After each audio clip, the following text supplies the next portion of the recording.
Hi, I'm Kath from KathleenRobb.com, and welcome to this episode on how to have a health mindset. When I was diagnosed with fatty liver disease, it was due to excess weight and my lifestyle.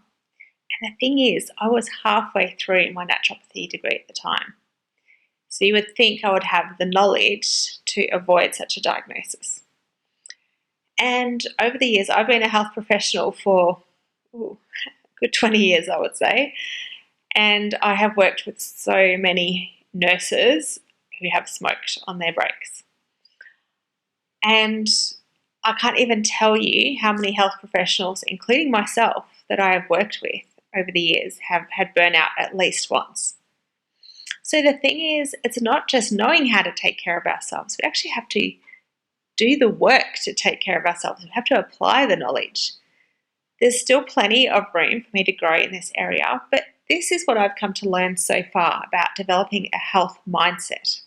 Firstly, identity is queen when it comes to health.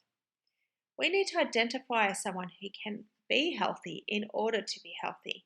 Now, this may sound like new age mumbo jumbo, but it's really not. The moment the doctor gave me my fatty liver diagnosis, I replied instantly, in a year's time, I'm going to be the healthiest person in this clinic. Now, I didn't realize what was happening at the time, but my identifying as a healthy person, even in the midst of the onset of what can be a progressive condition and opposite to all evidence at the time, was the north point on my internal compass, and it helped me lose 24 kilograms and reverse that diagnosis. I've read so many books and articles which I devoured to come up with my weight loss plan, and one of them was Atomic Habits by James Clear. In this book, he explains that we cannot maintain a habit that contradicts our identity. So our identity helps us form the habits, and then our habits reinforce our identity. We see ourselves as someone who makes healthy choices by fasting daily, reducing processed foods, and I became the person I had decided to be. However, through the lifestyle coaching that I do, I've also seen the opposite. I've seen people struggle with their weight tell me, I was always the fat kid at school, or I'm just someone who can't lose weight. They have these identities. It's an uphill battle to get the changes to stick until we challenge that identity. When we challenge the identity, it becomes easier. Number 2, imagine if your health advisor said to you, I want you to follow this eating plan. It's going to be bland, it's going to be hard work, it's complicated, and the food tastes like rabbit food. How long do you think you're going to stick by it? Before you even begin, you're already set up to fail. Even if there were all the promises that you would feel better at the end of it. Chances are you wouldn't even start. So this is what we do to ourselves. We tell ourselves that this new way of eating is hard work and it's going to be boring and we prefer the way we like our food already. And, I've had so many times when clients have come to me and said, I've tried to eat better in the past, but the food just isn't tasty. I like my food to taste good, or it's too hard, or there's no pleasure in this food. We can only change our eating habits at the speed that we get our mind on board. If we see it as a cross to bear, it is going to be hard to stick to once that first wave of motivation is gone. If we see it as an exciting opportunity to finally feel better, it will be so much easier to make the changes.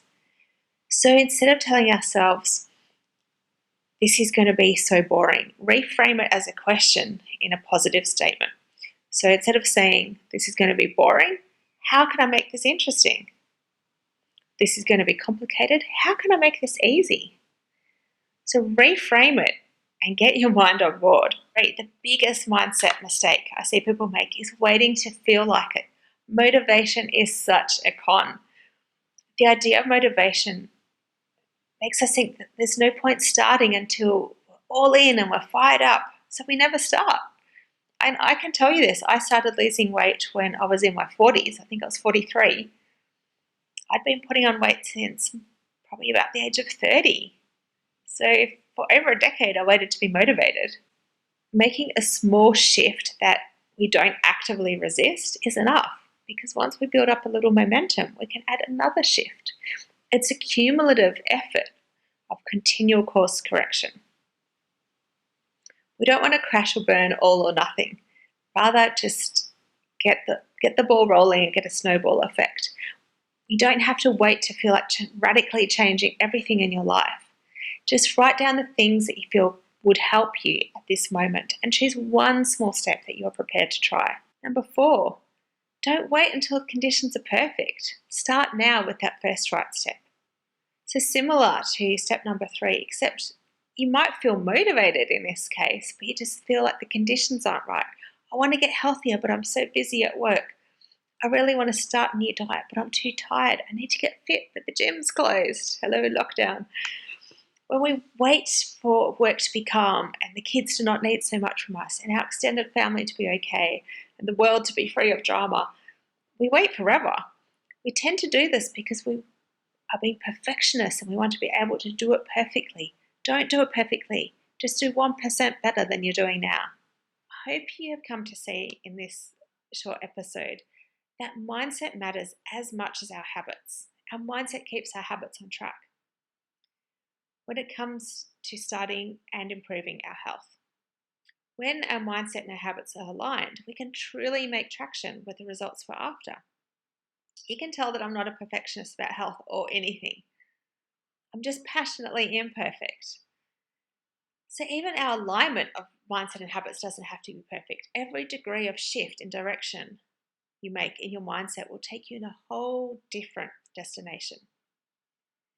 If you have a multitude of health issues you're trying to get on top of, and you want support getting your mindset and your habits to lead to better results, then jump onto my calendar. I'll put the link in the notes and book in your discovery call.